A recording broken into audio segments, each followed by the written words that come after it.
ਦੋਸਤੋ ਸਵਾਗਤ ਹੈ ਤੁਹਾਡਾ 11ਵੀਂ ਇਤਿਹਾਸ ਵਿਸ਼ੇ ਦੇ ਰਿਵੀਜ਼ਨ ਦੇ ਵਿੱਚ। ਜਿਵੇਂ ਕਿ ਤੁਹਾਨੂੰ ਪਤਾ ਹੈ ਕਿ ਤੁਹਾਡਾ ਸੈਪਟੈਂਬਰ ਟੈਸਟ ਜਿਹੜਾ ਹੋਏਗਾ ਉਹ 40 ਮਾਰਕਸ ਦਾ ਹੋਏਗਾ।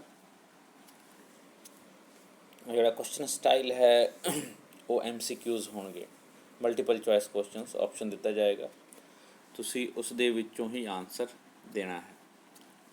ਔਰ ਕੁਐਸਚਨ ਟਾਈਪਸ ਜਿਹੜੇ ਆਉਣਗੇ, ਜਿਸ ਤਰ੍ਹਾਂ ਦੇ ਕੁਐਸਚਨ ਪੁੱਛੇ ਜਾਣਗੇ, ਐਕਚੁਅਲੀ 3 ਤਰ੍ਹਾਂ ਦੇ ਕੁਐਸਚਨ ਪੁੱਛੇ ਜਾਣਗੇ।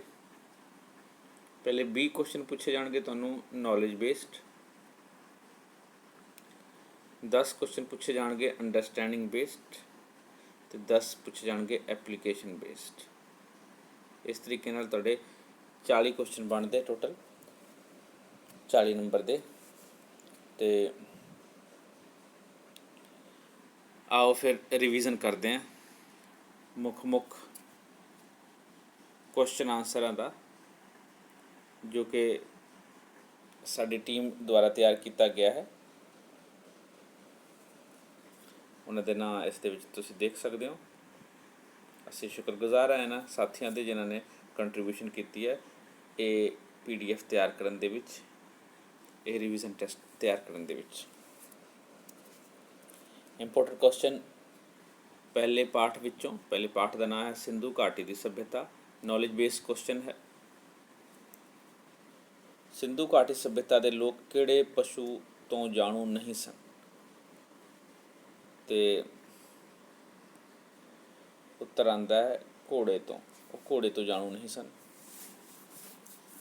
ਅਗਲਾ ਪ੍ਰਸ਼ਨ ਹੈ ਵਰਤਮਾਨ ਗਿਆਨ ਦੇ ਆਧਾਰ 'ਤੇ ਸਿੰਧੂ ਘਾਟੀ ਸੱਭਿਅਤਾ ਦਾ ਕਾਲ 2800 ਈਸਵੀ ਪੂਰਵ ਤੋਂ ਲੈ ਕੇ 1500 ਈਸਵੀ ਪੂਰਵ ਤੱਕ ਮੰਨਿਆ ਜਾਂਦਾ ਹੈ, ਸਹੀ ਜਾਂ ਗਲਤ? ਤੇ ਇਹ ਸਹੀ ਹੈ।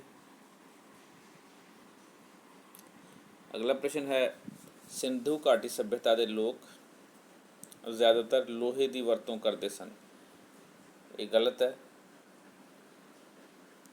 ਕਿਉਂਕਿ ਲੋਹੇ ਦੇ ਬਾਰੇ ਉਹਨਾਂ ਨੂੰ ਜਾਣਕਾਰੀ ਪ੍ਰਾਪਤ ਨਹੀਂ ਹੈ। ਔਰ ਜੋ ਵੀ ASI ਨੇ ਖੋਜ ਕੀਤਾ ਹੈ ਉਸ ਦੇ ਤਹਿਤ ਲੋਹੇ ਦੇ ਕੁਝ ਸਮਾਨ ਨਹੀਂ ਮਿਲੇ ਹਨ ਸਿੰਧੂ ਘਾਟੀ ਸੱਭਿਅਤਾ ਤੋਂ। ਅਗਲਾ ਪ੍ਰਸ਼ਨ ਹੈ ਸਿੰਧੂ ਘਾਟੀ ਸੱਭਿਅਤਾ ਦੀਆਂ ਮੋਹਰਾਂ ਉੱਤੇ ਕਿਹੜੇ ਪਸ਼ੂ ਦੇ ਚਿੱਤਰ ਮਿਲਦੇ ਹਨ? ਸ਼ੇਰ ਦੇ ਵੀ ਮਿਲਦੇ ਹਨ, ਹਾਥੀ ਦੇ ਵੀ ਮਿਲਦੇ ਹਨ ਅਤੇ 12 ਸਿੰਘਾਂ ਦੇ ਮਿਲਦੇ ਹਨ। ਇਹਦਾ ਮਤਲਬ ਉੱਤਰ ਹੋਏਗਾ ਉਪਰੋਕਤ ਸਾਰੇ। ਸਿੰਧੂ ਘਾਟੀ ਸੱਭਿਅਤਾ ਨੂੰ ਡੈਸ਼ ਸੱਭਿਅਤਾ ਵੀ ਕਿਹਾ ਜਾਂਦਾ ਹੈ, ਅਤੇ ਖਾਲੀ ਥਾਂ 'ਤੇ ਆਏਗਾ ਹੜੱਪਨ ਸੱਭਿਅਤਾ, ਕਿਉਂਕਿ ਸੁਮੇਰ ਸੱਭਿਅਤਾ ਜਿਹੜਾ ਹੈ ਮੈਸੋਪੋਟਾਮੀਆ ਨਾਲ ਸੰਬੰਧਿਤ ਹੈ। ਮਿਸਰ ਜਿਹੜਾ ਹੈ ਇਜਿਪਟ ਸੱਭਿਅਤਾ, ਅਤੇ ਵੈਦਿਕ ਜਿਹੜਾ ਹੈ ਕਿ ਵੈਦਿਕ ਸੱਭਿਅਤਾ ਨਾਲ ਰਿਲੇਟਡ, ਜਿਹੜਾ ਕਿ ਬਾਅਦ ਦੇ ਵਿੱਚ ਆਇਆ ਮੰਨਿਆ ਜਾਂਦਾ ਹੈ। ਸਾਡਾ ਇਹਦਾ ਆਨਸਰ ਹੈ ਹੜੱਪਾ। ਹੁਣ ਕਰਦੇ ਹਾਂ ਅੰਡਰਸਟੈਂਡਿੰਗ ਵਾਲੇ ਪ੍ਰਸ਼ਨ। ਹੇਠ ਲਿਖਿਆਂ ਵਿੱਚੋਂ ਕਿਹੜਾ ਸਿੰਧੂ ਵਾਸੀਆਂ ਵਿੱਚ ਸਮੂਹਿਕ ਇਸ਼ਨਾਨ ਦੀ ਪ੍ਰਥਾ ਦਾ ਸੰਕੇਤ ਦਿੰਦਾ ਹੈ? ਸਮੂਹਿਕ ਇਸ਼ਨਾਨ ਯਾਨੀ ਕਿ ਕਲੈਕਟਿਵ ਬਾਥ ਜਾਂ ਇਕੱਠੇ ਨਹਾਉਣਾ। ਐਕਚੁਅਲੀ ਇੱਕ ਬਾਥ ਮਿਲਿਆ ਹੈ ਬਹੁਤ ਵੱਡਾ, ਮੋਹਨਜੋਦੜੋ ਦਾ ਵਿਸ਼ਾਲ ਇਸ਼ਨਾਨ ਘਰ। ਇਸ ਤੋਂ ਸਾਬਿਤ ਹੁੰਦਾ ਹੈ ਕਿ ਉੱਥੇ ਜ਼ਿਆਦਾ ਇਕੱਠੇ ਲੋਕ ਆ ਕੇ ਨਹਾਉਂਦੇ ਹੋਣੇ। ਪੱਕੀ ਮਿੱਟੀ ਦੀਆਂ ਮੂਰਤੀਆਂ ਤੋਂ ਪਤਾ ਲੱਗਦਾ ਹੈ ਕਿ ਸਿੰਧੂ ਘਾਟੀ ਸੱਭਿਅਤਾ ਦੇ ਲੋਕ ਮੂਰਤੀ ਪੂਜਾ ਕਰਦੇ ਸਨ, ਸਹੀ ਜਾਂ ਗਲਤ? ਅਤੇ ਇਹ ਸਹੀ ਲੱਗਦਾ ਹੈ। ਇਸ ਤਰ੍ਹਾਂ ਦੇ ਪ੍ਰੂਫ ਮਿਲੇ ਹਨ ਅਤੇ ਆਨਸਰ ਸਹੀ ਹੋਏਗਾ। ਹੜੱਪਾ ਨਗਰ ਦੇ 2 ਭਾਗ ਸਨ, ਉੱਚਾ ਅਤੇ ਨੀਵਾਂ ਭਾਗ, ਠੀਕ ਹੈ। ਅਤੇ ਨੀਵੇਂ ਭਾਗ ਵਿੱਚ ਡੈਸ਼ ਲੋਕ ਰਹਿੰਦੇ ਸਨ। ਨੀਵੇਂ ਭਾਗ ਵਿੱਚ ਨੋਰਮਲੀ ਕਾਮਨ ਲੋਕ ਰਹਿੰਦੇ ਸਨ, ਜਾਂ ਸਧਾਰਨ ਇਹਨੂੰ ਕਹਾਂਗੇ। ਰਾਜਨੀਤਿਕ ਨੇਤਾ ਅਤੇ ਧਾਰਮਿਕ ਨੇਤਾ ਇਹ ਉੱਪਰਲੇ ਭਾਗ ਵਿੱਚ ਰਹਿੰਦੇ ਸਨ, ਉੱਪਰਲੇ ਭਾਗ ਵਿੱਚ, ਅਤੇ ਸਧਾਰਨ ਲੋਕ ਸਨ ਜਿਹੜੇ ਕਿ ਨੀਵੇਂ ਭਾਗ ਵਿੱਚ ਰਹਿੰਦੇ ਸਨ। ਆਨਸਰ ਸਾਡਾ ਇਹ ਆਏਗਾ। ਅਗਲਾ ਪ੍ਰਸ਼ਨ ਹੈ ਡੈਸ਼ ਇਸ ਗੱਲ ਦਾ ਸਬੂਤ ਹੈ ਕਿ ਸਿੰਧੂ ਘਾਟੀ ਸੱਭਿਅਤਾ ਦੇ ਲੋਕ ਜਲ ਮਾਰਗ ਰਾਹੀਂ ਵੀ ਵਪਾਰ ਕਰਦੇ ਸਨ? ਬੰਦਰਗਾਹ ਮਿਲੀ ਹੈ ਲੋਥਲ 'ਤੇ, ਉਹ ਇਸ ਗੱਲ ਦਾ ਸਬੂਤ ਹੈ। ਅਨਾਜ ਗੋਦਾਮ ਤੋਂ ਇਸ ਗੱਲ ਦਾ ਪਤਾ ਨਹੀਂ ਲੱਗਦਾ, ਮੋਹਨਜੋਦੜੋ ਦਾ ਵਿਸ਼ਾਲ ਇਸ਼ਨਾਨ ਘਰ ਤੋਂ ਵੀ ਪਤਾ ਨਹੀਂ ਲੱਗਦਾ ਇਸ ਗੱਲ ਦਾ। ਇਸ ਲਈ ਇੱਦਾਂ ਦੇ ਆਨਸਰ ਨੂੰ ਲੌਜੀਕਲੀ ਤੁਸੀਂ ਕੱਟ ਸਕਦੇ ਹੋ, ਕਿਉਂਕਿ ਬੰਦਰਗਾਹ ਤੋਂ ਹੀ ਪਤਾ ਲੱਗ ਸਕਦਾ ਕਿ ਉੱਥੇ ਇਹ ਲੋਕ ਜਿਹੜੇ ਹੈ ਜਲ ਮਾਰਗ ਰਾਹੀਂ ਵੀ ਵਪਾਰ ਕਰਦੇ ਸਨ। ਔਰ ਕਾਲੀਬੰਗਾ ਦੀ ਅਗਨੀ ਵੇਦ ਤੋਂ ਪਤਾ ਲੱਗਦਾ ਹੈ ਕਿ ਇੱਥੇ ਕੁਝ ਹੋਰ ਕੰਮ ਕਰਦੇ ਸੀਗੇ, ਜਿਹੜਾ ਕਿ ਅੱਗ ਨਾ ਬਣਾਉਣ ਵਾਲਾ, ਜਿੱਦਾਂ ਜਾਂ ਤਾਂ ਚੂੜੀਆਂ ਵਗੈਰਾ ਅੱਗ ਤੋਂ ਬਣਦੀਆਂ, ਤਾਂ ਉਹ ਇਹ ਵੀ ਅਪਲਾਈ ਨਹੀਂ ਹੁੰਦਾ। ਇਸ ਤਰ੍ਹਾਂ ਵੀ ਤੁਸੀਂ ਲੌਜਿਕ ਲਗਾਓਗੇ ਕੁਐਸਚਨ ਨੂੰ ਸੋਲਵ ਕਰਦੇ ਵੇਲੇ, ਜੇ ਤੁਹਾਨੂੰ ਨਹੀਂ ਪਤਾ ਲੱਗੇਗਾ ਆਨਸਰ ਦਾ। ਅਗਲਾ ਪ੍ਰਸ਼ਨ ਹੈ, ਸੂਤ ਕੱਤਣ ਵਾਲੀ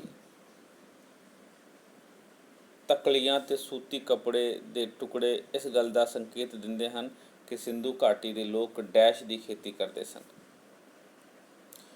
ਹੁਣ ਸੂਤ ਕਿੱਥੋਂ ਬਣਦਾ ਹੈ? ਕਣਕ ਤੋਂ ਤਾਂ ਬਣਦਾ ਨਹੀਂ, ਤਿਲ ਤੋਂ ਤੇਲ ਬਣਦਾ, ਸਰੋਂ ਤੋਂ ਵੀ ਤੇਲ ਬਣਦਾ। ਕਣਕ ਤੋਂ ਆਪਾਂ ਆਟਾ ਬਣਾਉਂਦੇ ਤੇ ਬਚ ਗਿਆ ਕਪਾਹ ਤੇ ਕਪਾਹ ਤੋਂ। ਅਗਲੇ ਪ੍ਰਸ਼ਨ ਤੇ ਚੱਲਦੇ ਹਾਂ। ਐਪਲੀਕੇਸ਼ਨ ਬੇਸਡ ਪ੍ਰਸ਼ਨ ਹੈ, ਆਧੁਨਿਕ ਸਮੇਂ ਵਿੱਚ ਕਿਹੜਾ ਖੇਤਰ ਭਾਰਤੀ ਪੰਜਾਬ ਵਿੱਚ ਹੈ?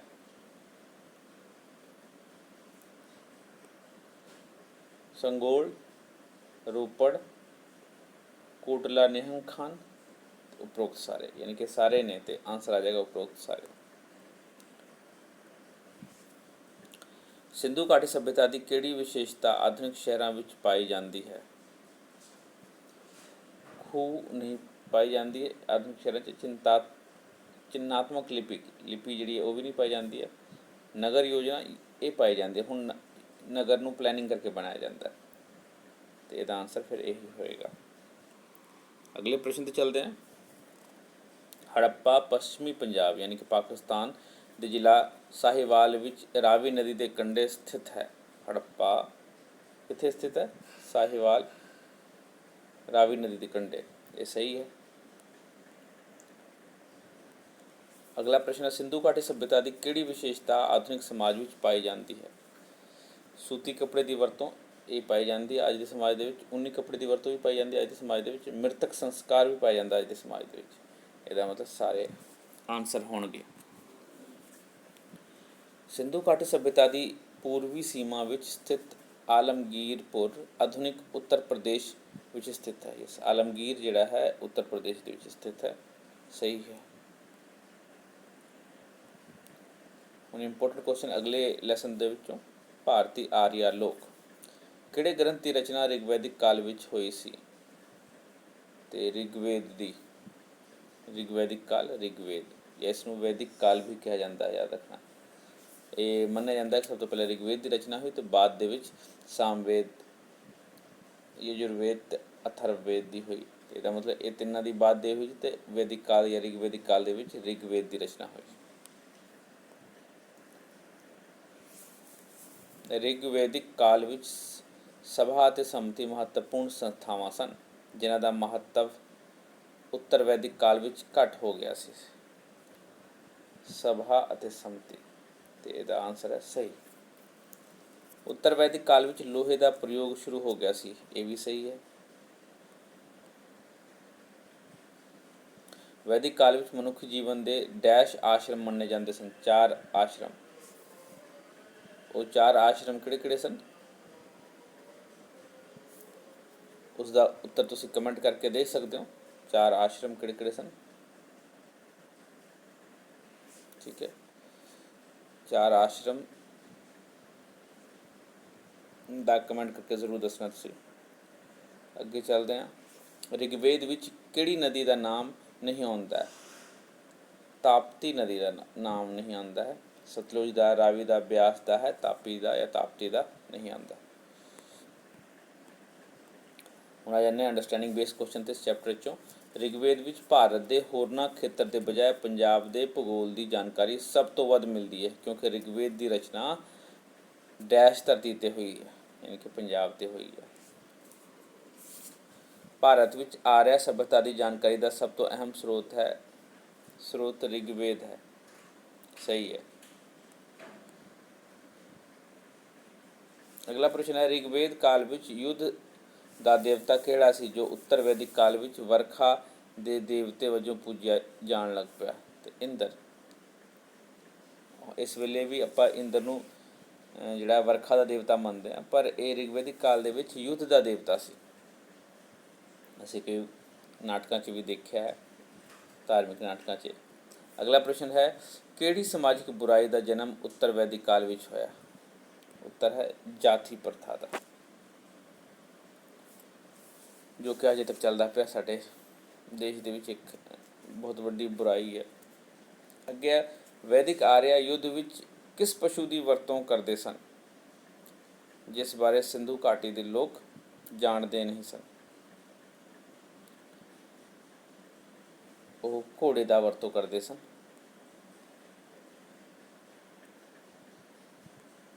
ਅੱਗੇ application based question same chapter ਚੋਂ। ਵੈਦਿਕ ਕਾਲ ਵਿੱਚ ਸਭ ਤੋਂ ਮਹੱਤਵਪੂਰਨ ਪਸ਼ੂ ਕਿਹੜਾ ਸੀ ਜਿਨ੍ਹਾਂ ਨੂੰ ਅੱਜ ਵੀ ਹਿੰਦੂ ਸਮਾਜ ਵਿੱਚ ਪਵਿੱਤਰ ਮੰਨਿਆ ਜਾਂਦਾ ਹੈ? ਗਾਂ। ਆਧੁਨਿਕ ਭਾਰਤ ਵਿੱਚ ਵਰਖਾ ਲਈ ਕਿਸ ਵੈਦਿਕ ਦੇਵਤੇ ਨੂੰ ਪ੍ਰਸੰਨ ਕਰਨ ਲਈ ਯੱਗ ਕੀਤੇ ਜਾਂਦੇ ਹਨ?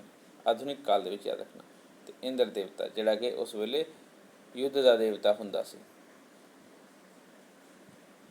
ਅਗਲਾ ਪ੍ਰਸ਼ਨ ਹੈ, ਕਿਹੜੀ ਵਿਦਵਾਨ ਔਰਤ ਵੈਦਿਕ ਕਾਲ ਨਾਲ ਸੰਬੰਧਿਤ ਨਹੀਂ ਹੈ? ਅਪਾਲਾ ਸੰਬੰਧਿਤ ਹੈ, ਵਿਸ਼ਵਾਰਾ, ਕਾਕਨਾਵੀ, ਅੰਮ੍ਰਿਤਾ ਪ੍ਰੀਤਮ। ਇਹ ਆਧੁਨਿਕ ਰਾਈਟਰ ਹੈ, ਤੁਸੀਂ ਪੜ੍ਹਿਆ ਹੋਣਾ ਅੰਮ੍ਰਿਤਾ ਪ੍ਰੀਤਮ ਜੀ ਨੂੰ। ਤੇ ਅਗਲਾ ਪ੍ਰਸ਼ਨ ਹੈ, ਕੁਝ ਵਿਦਵਾਨ ਆਰੀਆ ਲੋਕਾਂ ਦਾ ਮੂਲ ਨਿਵਾਸ ਸਥਾਨ ਸਪਤ ਸਿੰਧੂ ਨੂੰ ਮੰਨਦੇ ਹਨ। ਸਪਤ ਸਿੰਧੂ ਪੰਜਾਬ ਨੂੰ ਕਿਹਾ ਜਾਂਦਾ ਸੀ। ਸਹੀ ਹੈ, ਸਪਤ ਸਿੰਧੂ ਪੰਜਾਬ ਨੂੰ ਕਿਹਾ ਜਾਂਦਾ ਸੀ। ਅਗਲਾ ਪ੍ਰਸ਼ਨ ਹੈ, ਰਿਗਵੇਦ ਵਿੱਚ ਜਿਸ ਨਦੀ ਨੂੰ ਸਤੁਦਰੀ ਕਿਹਾ ਗਿਆ ਹੈ, ਸਤੁਦਰੀ, ਉਸ ਦਾ ਆਧੁਨਿਕ ਨਾਮ ਸਤਲੁਜ ਹੈ। ਸਤੁਦਰੀ ਨੂੰ ਸਤਲੁਜ ਕਹਿੰਦੇ ਨੇ। ਸਹੀ ਹੈ। ਅਗਲਾ ਪ੍ਰਸ਼ਨ ਜੈਨ ਧਰਮ ਅਤੇ ਬੁੱਧ ਧਰਮ ਵਿੱਚੋਂ ਹੈ, ਚਾਰ ਮਹਾਨ ਸੱਚ ਕਿਸ ਧਰਮ ਨਾਲ ਸੰਬੰਧਿਤ ਹੈ? ਤੇ ਹਿੰਦੂ ਧਰਮ ਨਾਲ ਨਹੀਂ, ਮੁਸਲਿਮ ਧਰਮ ਨਾਲ ਨਹੀਂ, ਕਨਫਿਊਜ਼ਨ ਆ ਜਾਂਦੀ ਇਸ ਦੋ 'ਤੇ। ਇਹ ਸੰਬੰਧਿਤ ਹੈ ਬੁੱਧ ਧਰਮ ਨਾਲ। 6ਵੀਂ ਸਦੀ ਈਸਾ ਪੂਰਵ ਵਿੱਚ ਧਾਰਮਿਕ ਅਤੇ ਆਰਥਿਕ ਪਰਿਵਰਤਨ ਦੀ ਸਦੀ ਸੀ। ਸਹੀ ਜਾਂ ਗਲਤ? ਸਹੀ, ਕਿਉਂਕਿ ਇਹ ਉਹ ਸਮਾਂ ਸੀ ਜਦੋਂ ਬੁੱਧ ਜੈਨ ਧਰਮ ਕਾਫੀ ਸਾਰੇ ਪਰਿਵਰਤਨ ਲੈ ਕੇ ਆਏ। ਅੱਗੇ ਬੁੱਧ ਧਰਮ ਦੇ ਉਤਥਾਨ ਅਤੇ ਆਰੀਆ ਸਮਾਜ ਅੰਦੋਲਨ ਦੇ ਆਰੰਭ ਲਈ ਇੱਕੋ ਜਿਹੀਆਂ ਪ੍ਰਸਥਿਤੀਆਂ ਜ਼ਿੰਮੇਵਾਰ ਸਨ। ਸਹੀ। ਬੁੱਧ ਧਰਮ ਵਿੱਚ ਘਰ-ਬਾਰ ਤਿਆਗ ਕੇ ਸੰਨਿਆਸ ਲੈਣ ਵਾਲੇ ਨੂੰ ਕੀ ਕਿਹਾ ਜਾਂਦਾ ਹੈ? ਭਿਕਸ਼ੂ ਨਹੀਂ ਕਿਹਾ ਜਾਂਦਾ, ਉਹਨਾਂ ਨੂੰ ਭਿੱਖੂ ਕਿਹਾ ਜਾਂਦਾ ਹੈ। ਲੇਕਿਨ ਕਈ ਵਾਰੀ ਹਿੰਦੀ 'ਚ ਪ੍ਰੋਨਾਊਂਸ ਕਰਦੇ ਵੇਲੇ ਆਪਾਂ ਭਿਕਸ਼ੂ ਲਿਖ ਦਿੰਦੇ ਉਹਨਾਂ ਨੂੰ ਭਿੱਖੂ ਕਿਹਾ ਜਾਂਦਾ ਹੈ, ਜਾਂ ਭਿੱਖੂ। ਯਾਦ ਰੱਖਿਓ ਇਸ ਗੱਲ ਨੂੰ। ਨੋਰਮਲੀ ਅਸੀਂ ਭਿਕਸ਼ੂ ਕਹਿ ਦਿੰਦੇ ਹਾਂ, ਅਤੇ ਭਿੱਖੂ ਹੁੰਦੇ ਨੇ। ਤੁਸੀਂ ਪਰ ਆਨਸਰ ਜੇ ਭਿਕਸ਼ੂ ਆਇਆ ਉੱਥੇ ਭਿੱਖੂ ਨਹੀਂ ਆਇਆ, ਤੁਸੀਂ ਭਿਕਸ਼ੂ ਆਨਸਰ ਦੇਣਾ ਹੈ। ਅਗਲਾ ਪ੍ਰਸ਼ਨ ਹੈ, ਜੈਨ ਧਰਮ। ਜੈਨ ਧਰਮ ਡੈਸ਼ ਵਿੱਚ ਵਿਸ਼ਵਾਸ ਰੱਖਦੀ ਹੈ? ਰੱਬ ਦੀ ਹੋਂਦ ਵਿੱਚ, ਇਹਦੇ ਕੋਈ ਕੀ ਕਹਿੰਦੇ ਨੇ ਸਬੂਤ ਨਹੀਂ ਹੈਗੇ। ਜਾਤੀ ਪ੍ਰਥਾ ਵਿੱਚ ਇਹਦੇ ਵੀ ਸਬੂਤ ਨਹੀਂ ਹੈ। ਵੇਦਾਂ ਦੀ ਪਵਿੱਤਰਤਾ ਵਿੱਚ ਇਹਦੇ ਵਿੱਚ ਸਬੂਤ ਨਹੀਂ। ਅਹਿੰਸਾ ਵਿੱਚ ਵਿਸ਼ਵਾਸ ਰੱਖਦੇ ਹਨ। ਅੰਡਰਸਟੈਂਡਿੰਗ ਬੇਸਡ ਪ੍ਰਸ਼ਨ ਹੈ ਇਸ ਚੈਪਟਰ 'ਚੋਂ। ਕਿਹੜੇ ਸ਼ਾਸਕ ਨੇ ਕਲਿੰਗ ਯੁੱਧ ਤੋਂ ਬਾਅਦ ਬੁੱਧ ਧਰਮ ਅਪਣਾ ਲਿਆ ਸੀ? ਅਸ਼ੋਕ ਨੇ ਕਲਿੰਗ, ਜਿਸ ਨੂੰ ਅੱਜ ਉੜੀਸਾ ਕਿਹਾ ਜਾਂਦਾ, ਉਸ ਦੀ ਜਿੱਤ ਤੋਂ ਬਾਅਦ ਬੁੱਧ ਧਰਮ ਅਪਣਾ ਲਿਆ ਸੀ। ਬੁੱਧ ਧਰਮ ਦੇ ਨਾਲ ਵਿਦੇਸ਼ਾਂ ਵਿੱਚ ਭਾਰਤੀ ਸੰਸਕ੍ਰਿਤੀ ਦਾ ਪ੍ਰਸਾਰ ਹੋਇਆ। ਸਹੀ। ਹੁਣ ਦੇਖੋ ਬਹੁਤ ਸਾਰੇ ਦੇਸ਼ ਹੈਗੇ ਇਸ ਵੇਲੇ ਬੁੱਧ ਧਰਮ ਨੂੰ ਅਪਣਾਏ ਨੇ, ਔਰ ਇਹ ਦੁਨੀਆ ਨੂੰ ਜਿਹੜੀ ਹੈ ਭਾਰਤ ਦੀ ਦੇਣ ਹੈ। ਅਹਿੰਸਾ ਕਿਹੜੇ ਧਰਮ ਦਾ ਮੁੱਖ ਸਿਧਾਂਤ ਹੈ? ਇਸਲਾਮ ਵਿੱਚ ਨਹੀਂ ਹੈ, ਈਸਾਈ ਵਿੱਚ ਨਹੀਂ ਹੈ, ਹਿੰਦੂ ਧਰਮ ਵਿੱਚ ਨਹੀਂ ਹੈ ਅਹਿੰਸਾ, ਅਤੇ ਇਹ ਜੈਨ ਧਰਮ ਦਾ ਮੁੱਖ ਸਿਧਾਂਤ ਹੈ ਅਹਿੰਸਾ। ਸ਼ਵੇਤਾਂਬਰ ਜੈਨ ਸਾਧੂ ਡੈਸ਼ ਰੰਗ ਦੇ ਕੱਪੜੇ ਪਾਉਂਦੇ ਹਨ?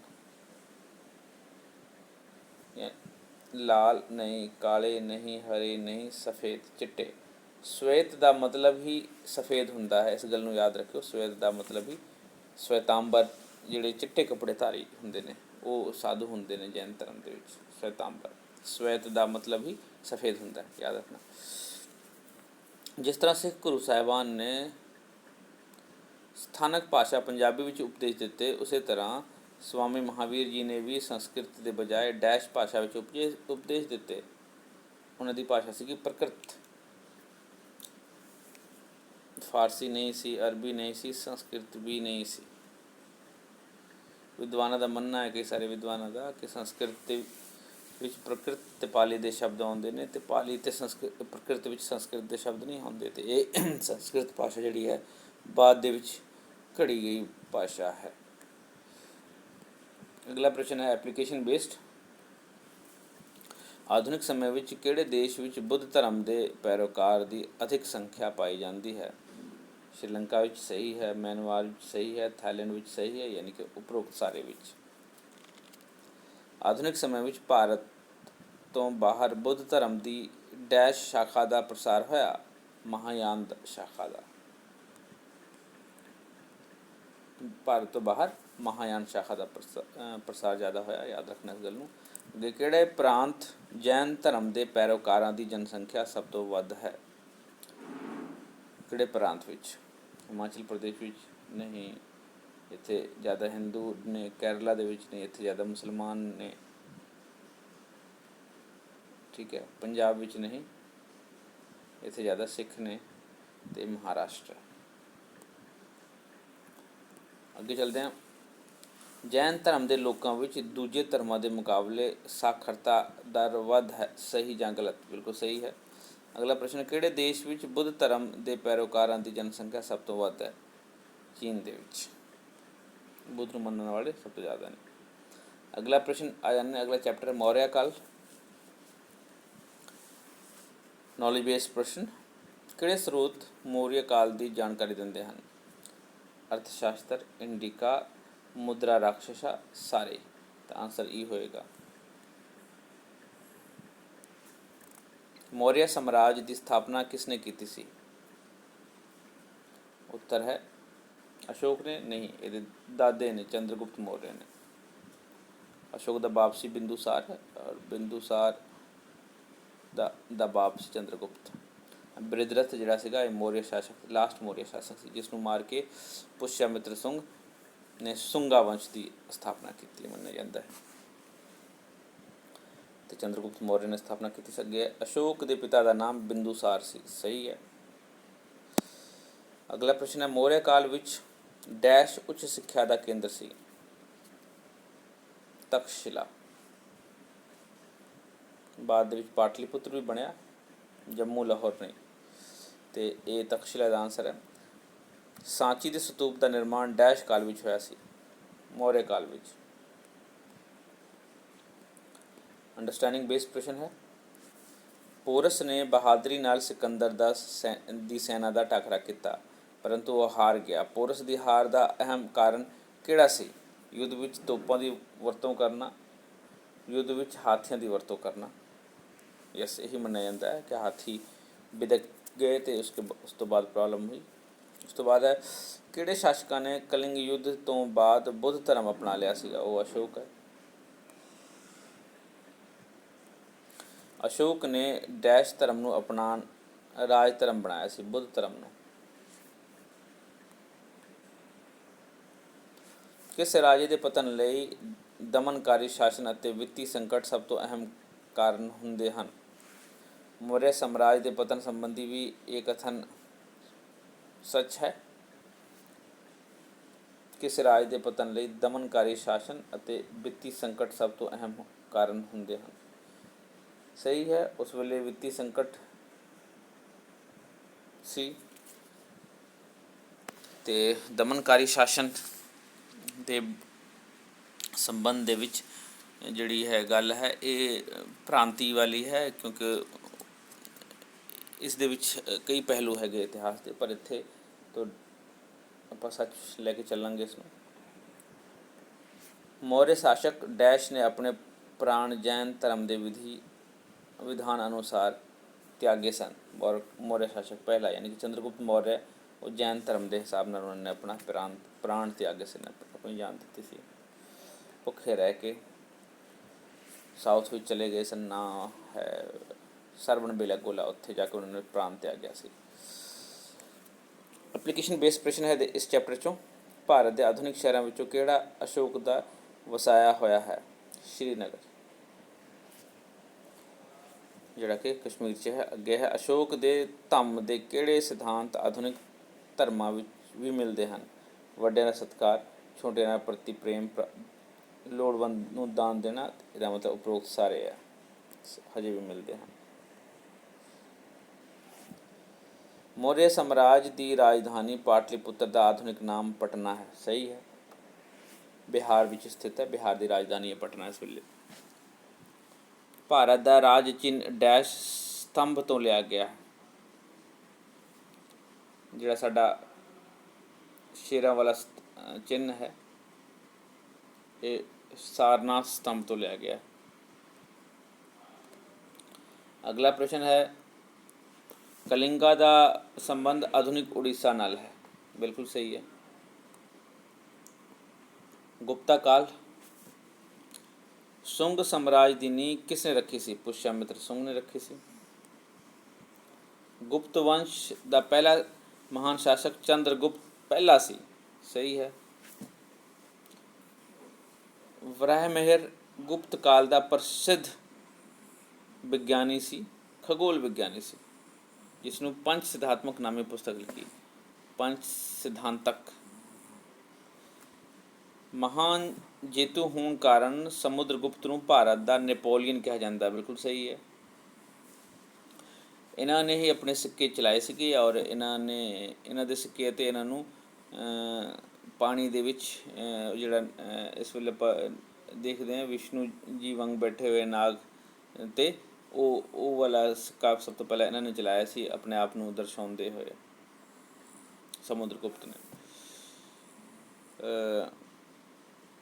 ਉਸ ਤੋਂ ਬਾਅਦ ਹੈ, ਕਿਹੜਾ ਗੁਪਤ ਕਾਲ ਵਿੱਚ ਸਿੱਖਿਆ ਦਾ ਕੇਂਦਰ ਨਹੀਂ ਸੀ? ਬਨਾਰਸ ਸੀ, ਮਥੁਰਾ ਸੀ, ਉਜੈਨ ਸੀ, ਹੜੱਪਾ ਨਹੀਂ ਸੀ। ਯਾਨੀ ਕਿ ਇਹੀ ਆਨਸਰ ਹੈ ਸਾਡਾ।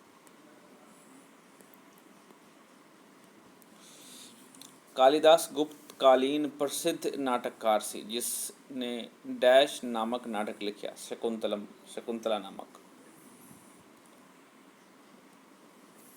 ਕਨਿਸ਼ਕ ਡੈਸ਼ ਵੰਸ਼ ਦਾ ਮਹਾਨ ਸ਼ਾਸਕ ਸੀ।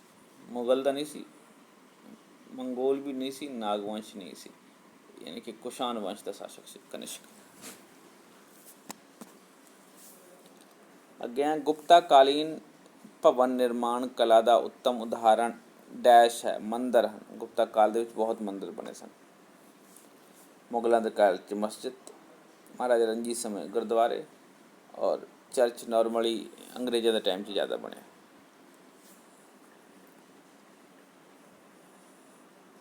ਅਗਲਾ ਪ੍ਰਸ਼ਨ ਹੈ, ਗੁਪਤ ਕਾਲ ਵਿੱਚ ਤ੍ਰਿਮੂਰਤੀ ਦੀ ਪੂਜਾ ਆਰੰਭ ਹੋਈ, ਜਿਸ ਵਿੱਚ ਬ੍ਰਹਮਾ, ਵਿਸ਼ਨੂੰ ਅਤੇ ਮਹੇਸ਼ ਦੀ ਪੂਜਾ ਕੀਤੀ ਜਾਂਦੀ ਸੀ। ਗੁਪਤ ਕਾਲ ਵਿੱਚ। ਸਹੀ ਹੈ। ਅਤੇ ਗੁਪਤ ਕਾਲ ਵਿੱਚ ਭਾਰਤ ਆਏ ਚੀਨੀ ਯਾਤਰੀ ਦਾ ਨਾਮ ਸੀ ਫਾਹਿਆਨ। ਅਗਲਾ ਐਪਲੀਕੇਸ਼ਨ ਬੇਸਡ ਪ੍ਰਸ਼ਨ ਹੈ, ਕਿਹੜੇ ਭਾਰਤੀ ਪ੍ਰਾਂਤ ਦਾ ਨਾਮ ਸਤਵਾਹਨ ਸ਼ਾਸਕਾਂ ਨਾਲ ਜੁੜਿਆ ਹੈ? ਆਂਧਰਾ ਪ੍ਰਦੇਸ਼ ਦਾ। ਯਾਦ ਰੱਖਿਓ, ਇਹ ਤਿੰਨੇ ਉੱਤਰ ਭਾਰਤ 'ਚ ਪਾਏ ਜਾਂਦੇ, ਇਹ ਸਾਊਥ ਇੰਡੀਆ 'ਚ। ਅਗਲਾ ਪ੍ਰਸ਼ਨ ਹੈ, ਗੁਪਤਕਾਲੀਨ ਵਿਸ਼ੇ ਦਾ ਆਧੁਨਿਕ ਉਦਾਹਰਣ ਕੀ ਹੈ? ਵਿਸ਼,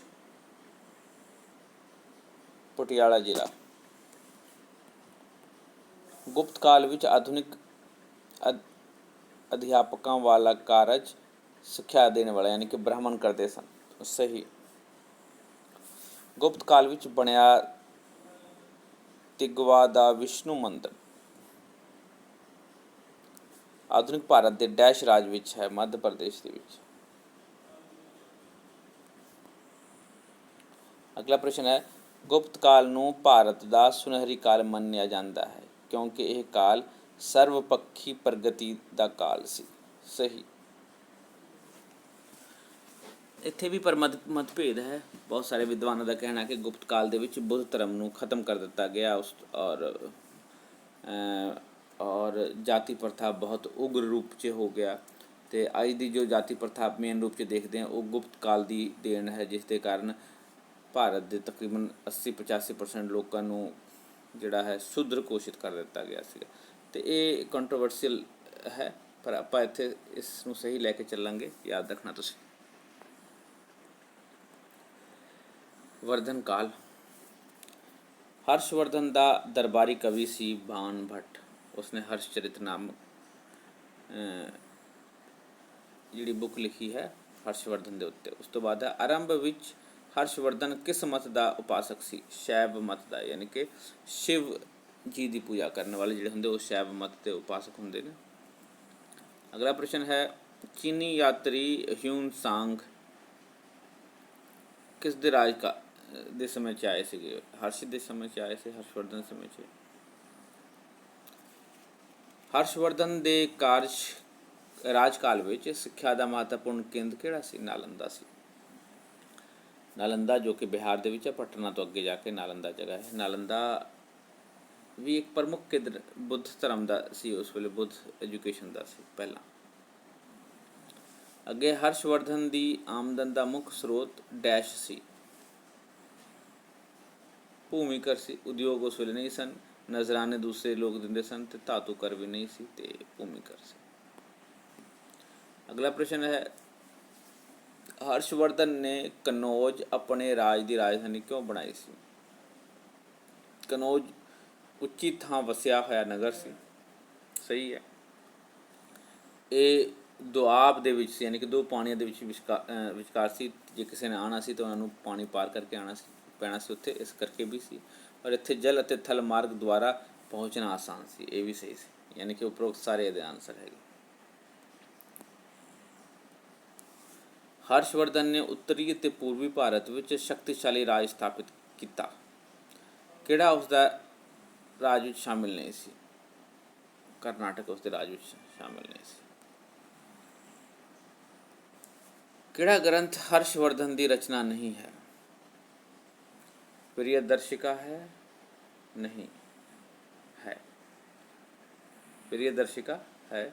ਰਤਨਾਵਲੀ ਹੈ, ਨਾਗਾਨੰਦ ਹੈ, ਅਤੇ ਅਰਥਸ਼ਾਸਤਰ ਨਹੀਂ। ਅਰਥਸ਼ਾਸਤਰ ਚਾਣਕਿਆ ਦੀ ਰਚਨਾ ਹੈ, ਵਿਸ਼ਨੂਗੁਪਤ ਦੀ ਰਚਨਾ ਹੈ। ਹਰਸ਼ਵਰਧਨ ਦੇ ਕਾਲ ਵਿੱਚ ਕਿਹੜੇ ਧਾਰਮਿਕ ਭਵਨਾਂ ਦਾ ਨਿਰਮਾਣ ਨਹੀਂ ਹੋਇਆ? ਸਤੂਪਾ ਦਾ ਹੋਇਆ, ਮੱਠਾਂ ਦਾ ਹੋਇਆ, ਮੰਦਰਾਂ ਦਾ ਹੋਇਆ, ਮਸਜਿਦ ਦਾ ਨਹੀਂ ਹੋਇਆ, ਕਿ ਮਸਜਿਦ ਬਾਅਦ 'ਚ ਆਏ, ਇਸਲਾਮ ਧਰਮ ਬਾਅਦ ਦੇ ਵਿੱਚ ਆਇਆ, ਇੱਥੇ ਹਰਸ਼ ਕਾਲ ਵਿੱਚ ਨਹੀਂ ਸੀ। ਸੀਯੂਕੀ ਯਾਨੀ ਕਿ ਹਿਊਂਗ ਸਾਂਗ ਦਾ ਗ੍ਰੰਥ, ਉਸ ਦੀ ਗ੍ਰੰਥ ਨਾਂ ਕੀ ਹੈ? ਯਾਦ ਰੱਖਿਓ, ਹਿਊਂਗ ਸਾਂਗ ਦੇ ਗ੍ਰੰਥ ਦਾ ਨਾਮ ਹੈ ਸੀਯੂਕੀ। ਮੂਲ ਰੂਪ ਵਿੱਚ ਕਿਹੜੀ ਭਾਸ਼ਾ ਵਿੱਚ ਲਿਖਿਆ ਗਿਆ? ਇਹ ਹਿੰਦੀ ਵਿੱਚ ਨਹੀਂ ਲਿਖਿਆ ਗਿਆ, ਅੰਗਰੇਜ਼ੀ ਵਿੱਚ ਨਹੀਂ, ਅਰਬੀ ਵਿੱਚ ਨਹੀਂ, ਯਾਨੀ ਚੀਨੀ ਵਿੱਚ ਲਿਖਿਆ ਗਿਆ। ਕੁਝ ਐਪਲੀਕੇਸ਼ਨ ਬੇਸਡ ਪ੍ਰਸ਼ਨ। ਹਰਸ਼ਵਰਧਨ ਥਾਨੇਸ਼ਵਰ ਦਾ ਸ਼ਾਸਕ ਬਣਿਆ। ਅੱਜ ਕੱਲ੍ਹ ਥਾਨੇਸ਼ਵਰ ਕਿਸ ਪ੍ਰਾਂਤ ਵਿੱਚ ਹੈ? ਹਰਿਆਣਾ ਵਿੱਚ ਹੈ ਥਾਨੇਸ਼ਰ, ਜਾਂ ਥਾਨੇਸ਼ਵਰ ਵੀ ਕਹਿੰਦੇ ਉਹਨੂੰ। ਅਗਲਾ ਪ੍ਰਸ਼ਨ ਹੈ, ਹਰਸ਼ਵਰਧਨ ਕਾਲੀਨ ਭੁਗਤੀ ਜਾਂ ਭੁਗਤੀ ਦਾ ਉਦਾਹਰਨ ਕੀ ਹੈ? ਪ੍ਰਾਂਤ। ਭੁਗਤੀ ਦਾ ਮਤਲਬ ਪ੍ਰਾਂਤ ਹੁੰਦਾ, ਯਾਨੀ ਕਿ ਅੱਜ ਦਾ ਸੂਬਾ, ਜਿਵੇਂ ਕਿ ਸਾਡਾ ਪੰਜਾਬ ਇੱਕ ਸੂਬਾ ਹੈ, ਭੁਗਤੀ ਮਤਲਬ ਸੂਬਾ ਜਾਂ ਪ੍ਰਾਂਤ। ਪੁਲਕੇਸ਼ਿਨ ਦੂਜੇ ਦੀ ਰਾਜਧਾਨੀ ਆਧੁਨਿਕ ਕਰਨਾਟਕ ਦੇ ਜ਼ਿਲ੍ਹਾ ਬੀਜਾਪੁਰ ਦਾ ਨਗਰ ਬਦਾਮੀ ਸੀ। ਯਸ, ਪੁਲਕੇਸ਼ਿਨ ਅਤੇ ਬਦਾਮੀ ਦਾ ਸੰਬੰਧ ਸੀ, ਉਹ ਸਹੀ ਹੈ। ਹਰਸ਼ਵਰਧਨ ਦਾ ਮਿੱਤਰ ਭਾਸਕਰ ਵਰਮਨ ਕਾਮਰੂਪ ਦਾ ਸ਼ਾਸਕ ਸੀ। ਕਾਮਰੂਪ ਦਾ ਆਧੁਨਿਕ ਨਾਮ ਕੀ ਹੈ? ਆਸਾਮ। ਕਾਮਰੂਪ ਮਤਲਬ ਆਸਾਮ।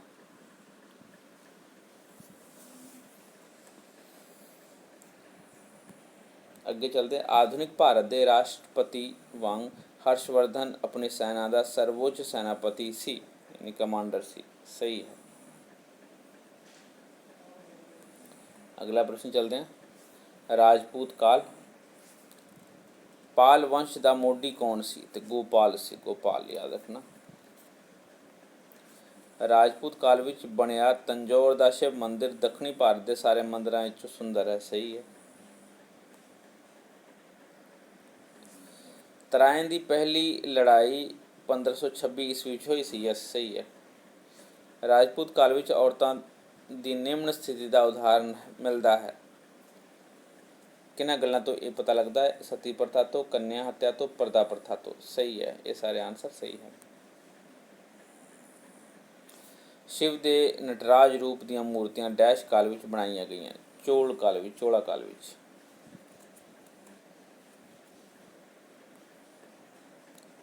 ਅੰਡਰਸਟੈਂਡਿੰਗ ਬੇਸਡ ਪ੍ਰਸ਼ਨ ਤਿਆਰ ਨੇ ਆਪਾਂ। ਡੈਸ਼ ਨੇ ਭਾਰਤ ਤੇ 17 ਹਮਲੇ ਕੀਤੇ? ਮਹਿਮੂਦ ਗਜ਼ਨਵੀ ਨੇ। ਪ੍ਰਿਥਵੀਰਾਜ ਚੌਹਾਨ ਦੇ ਰਾਜ ਕਵੀ ਚਾਂਦ ਬਰਦਾਈ ਨੇ ਪ੍ਰਿਥਵੀਰਾਜ ਰਾਸੋ ਨਾਮਕ ਗ੍ਰੰਥ ਦੀ ਰਚਨਾ ਕੀਤੀ? ਸਹੀ ਹੈ। ਅਗਲਾ ਪ੍ਰਸ਼ਨ ਹੈ, ਮਹਿਮੂਦ ਗਜ਼ਨਵੀ ਦੇ ਨਾਲ ਕਿਹੜਾ ਵਿਦਵਾਨ ਭਾਰਤ ਆਇਆ? ਅਲ-ਬਿਰੂਨੀ ਆਇਆ ਸੀ। ਅਗਲਾ ਪ੍ਰਸ਼ਨ ਹੈ, ਪ੍ਰਚਲਿਤ ਮਾਨਤਾ ਅਨੁਸਾਰ ਅਗਨੀਕੁਲ ਰਾਜਪੂਤਾਂ ਦੀ ਉਤਪਤੀ ਡੈਸ਼ ਵਿੱਚੋਂ ਹੋਈ?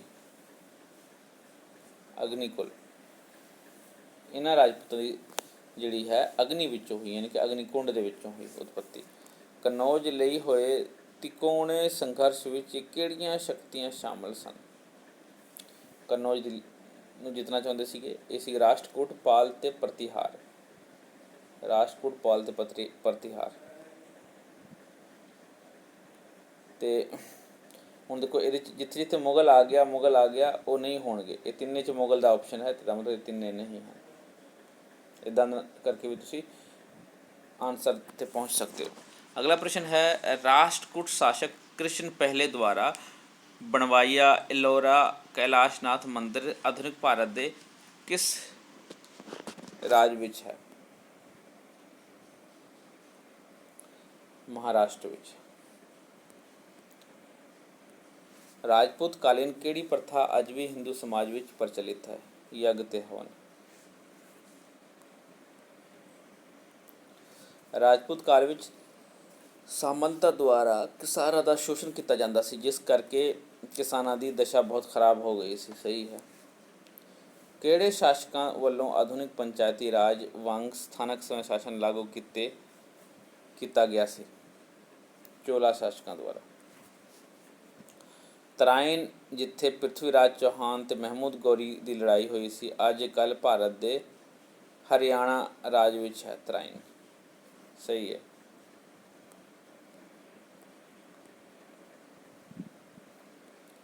ਸਲਤਨਤ ਕਾਲ ਲਹੂ ਤੇ ਲੋਹੇ ਦੀ ਨੀਤੀ ਕਾਰਨ ਕਿਸ ਨੂੰ ਜਾਣਿਆ ਜਾਂਦਾ ਹੈ? ਬਲਬਨ ਨੂੰ। ਲਹੂ ਤੇ ਲੋਹੇ ਦੀ ਨੀਤੀ। ਕੁਤੁਬ ਮੀਨਾਰ ਦੀ ਉਸਾਰੀ ਕਿਸ ਨੇ ਸ਼ੁਰੂ ਕਰਵਾਈ ਸੀ? ਕੁਤਬੁਦੀਨ ਐਬਕ ਨੇ ਮੰਨਿਆ ਜਾਂਦਾ ਹੈ।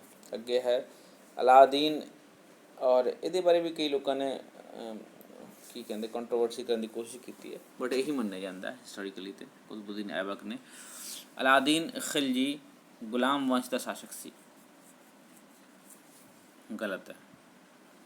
ਇਹ ਖਿਲਜੀ ਵੰਸ਼ ਦਾ ਸ਼ਾਸਕ ਸੀ, ਖਿਲਜੀ ਵੰਸ਼ ਦਾ। ਜਜ਼ੀਆ ਇੱਕ ਟੈਕਸ ਸੀ ਜੋ ਡੈਸ਼ ਤੋਂ ਵਸੂਲੀ ਜਾਂਦੀ ਸੀ? ਗੈਰ ਮੁਸਲਮਾਨਾਂ ਤੋਂ।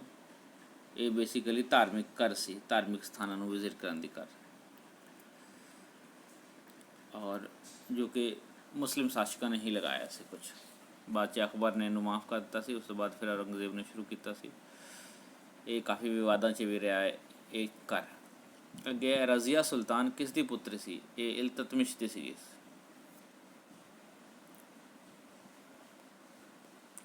ਅੰਡਰਸਟੈਂਡਿੰਗ ਵਾਲੀ ਪ੍ਰਸ਼ਨ। ਇਲਤਤਮਿਸ਼ ਦੁਆਰਾ ਗਠਿਤ ਚਾਲੀਸਾ ਵਿੱਚ ਕਿੰਨੇ ਤੁਰਕ ਸਰਦਾਰ ਸ਼ਾਮਲ ਸਨ? 40 40 ਦਾ ਮਤਲਬ ਵੀ 40 ਹੁੰਦਾ, ਚਾਲੀਸਾ ਮਤਲਬ 40 ਵਾਲਾ। ਯਾਦ ਰੱਖੋ ਇਸ ਗੱਲ ਦਾ। ਲੋਧੀ ਵੰਸ਼ ਦਾ ਅੰਤਿਮ ਸ਼ਾਸਕ ਇਬਰਾਹਿਮ ਲੋਧੀ ਸੀ? ਸਹੀ ਹੈ। ਕੁਤਬੁਦੀਨ ਐਬਕ ਦੀ ਕਿਹੜੀ ਖੇਡ ਦੇ ਵਕਤ ਘੋੜੇ ਤੋਂ ਡਿੱਗ ਕੇ ਮੌਤ ਹੋ ਗਈ ਸੀ? ਚੌਗਾਨ। ਇਹ ਘੋੜੇ 'ਤੇ ਖੇਡੀ ਜਾਂਦੀ ਹੈ, ਅੱਜ ਦੇ ਪੋਲੋ ਵਾਂਗ, ਜਿਹੜਾ ਪੋਲੋ ਦਾ ਖੇਡ ਹੁੰਦਾ ਉਸ ਵਾਂਗ। ਅਲਾਦੀਨ ਖਿਲਜੀ ਦੇ ਕਾਲ ਵਿੱਚ ਸਭ ਤੋਂ ਵੱਧ ਹਮਲੇ ਕਰਨ ਵਾਲੇ ਮੰਗੋਲ ਡੈਸ਼ ਦੇਸ਼ ਦੇ ਸਨ? ਵਾਸੀ ਸਨ। ਮੰਗੋਲ ਮੰਗੋਲੀਆ ਦੇ ਸਨ। ਬਹੁਤ ਖੂਨਖਾਰ ਸਨ ਉਸ ਵੇਲੇ, ਸਭ ਤੋਂ ਖਤਰਨਾਕ ਮੰਨੇ ਜਾਂਦੇ ਸਨ। ਹਿਸਟਰੀ ਜੇ ਪੜ੍ਹਦੇ ਆਪਾਂ ਤਾਂ ਪਤਾ ਲੱਗਦਾ ਆਪਾਂ ਨੂੰ। ਸੌਰੀ। ਮੁਹੰਮਦ ਤੁਗਲਕ ਨੇ ਦਿੱਲੀ ਤੋਂ ਰਾਜਧਾਨੀ ਬਦਲ ਕੇ ਦੱਖਣ ਭਾਰਤ ਵਿੱਚ ਡੈਸ਼ ਵਿਖੇ ਕੀਤੀ, ਦੇਵਾਗਿਰੀ ਵਿੱਚ ਕੀਤੀ। ਅਗਲਾ ਪ੍ਰਸ਼ਨ ਹੈ, ਪੰਜਾਬ ਕਿਹੜਾ ਸ਼ਹਿਰ ਦਿੱਲੀ ਸਲਤਨਤ ਅਧੀਨ ਮਹੱਤਵਪੂਰਨ ਨਗਰ ਸੀ? ਪੰਜਾਬ ਦਾ ਕਿਹੜਾ ਸ਼ਹਿਰ? ਤੇ ਸਮਾਣਾ, ਇਹ ਉਧਰ ਸਮਾਣਾ ਤੁਹਾਨੂੰ ਪਤਾ ਹੋਣਾ, ਜਿਹੜੇ ਦੁਆਬੇ ਵਾਲੇ ਹੈਗੇ ਉਹ ਸੰਗਰੂਰ ਔਰ ਪਟਿਆਲੇ ਦੇ ਉੱਧਰ ਜਾ ਕੇ ਹੈਗੇ ਸਮਾਣਾ, ਸੰਗਰੂਰ ਦੇ ਨਾਲ ਹੀ ਪੈਂਦਾ ਹੈ, ਮੇਰੀ ਜਿੱਥੇ ਤੱਕ ਨੌਲੇਜ। ਅੱਗੇ ਚੱਲਦੇ ਹਾਂ।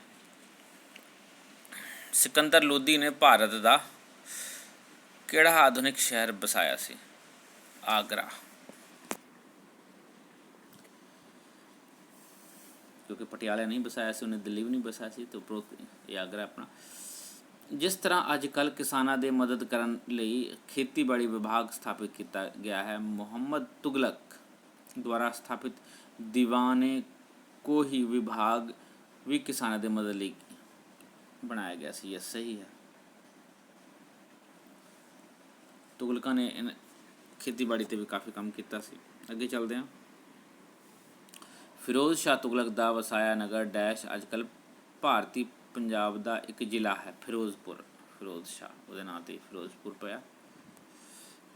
ਅੱਗੇ ਹੈ, 2018 ਵਿੱਚ ਬਣੀ ਹਿੰਦੀ ਫਿਲਮ ਪਦਮਾਵਤ ਦੀ ਕਹਾਣੀ ਸੁਲਤਾਨ ਅਲਾਦੀਨ ਖਿਲਜੀ ਰਾਣਾ ਰਤਨ ਸਿੰਘ ਅਤੇ ਰਾਣੀ ਪਦਮਾਵਤੀ ਨਾਲ ਸੰਬੰਧਿਤ ਹੈ। ਸਹੀ।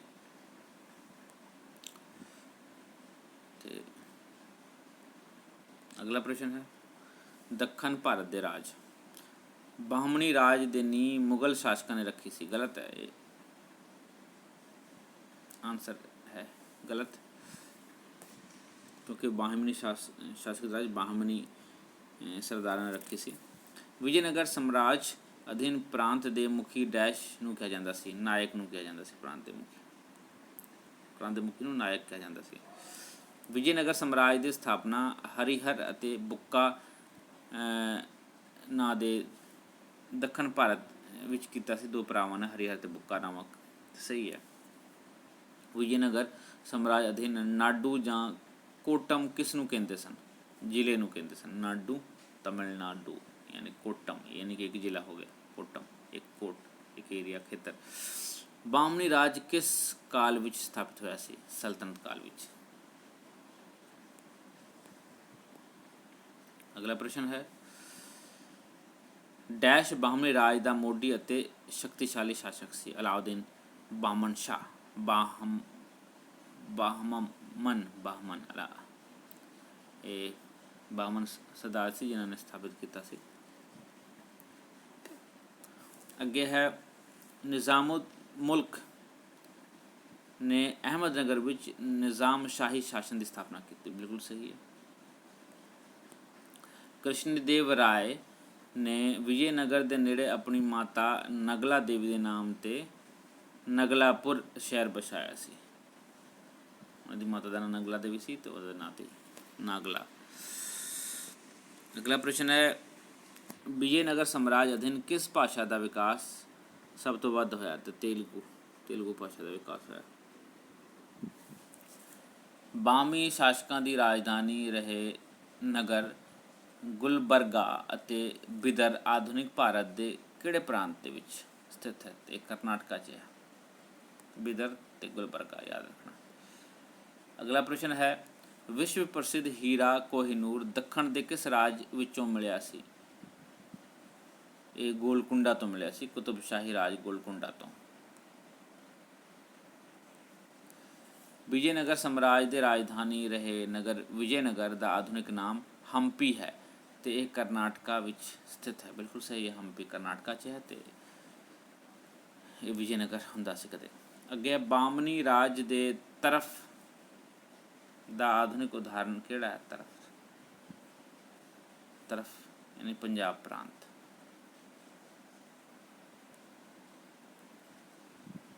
ਅਗਲਾ ਪ੍ਰਸ਼ਨ ਹੈ, ਵਿਜੇਨਗਰ ਸਾਮਰਾਜ ਦੀ ਯਾਤਰਾ ਕਰਨ ਵਾਲਾ ਨਿਕੋਲ ਡੀ ਕੌਂਟੀ ਇਟਲੀ ਦਾ ਨਿਵਾਸੀ ਸੀ? ਸਹੀ ਹੈ, ਨਿਕੋਲ ਡੀ ਕੌਂਟੀ ਇਟਲੀ ਦਾ ਨਿਵਾਸੀ ਸੀ, ਜਾਂ ਨਿਕੋਲ ਡੀ ਕਾਊਂਟ ਵੀ ਕਿਹਾ ਜਾਂਦਾ ਇਹਨੂੰ।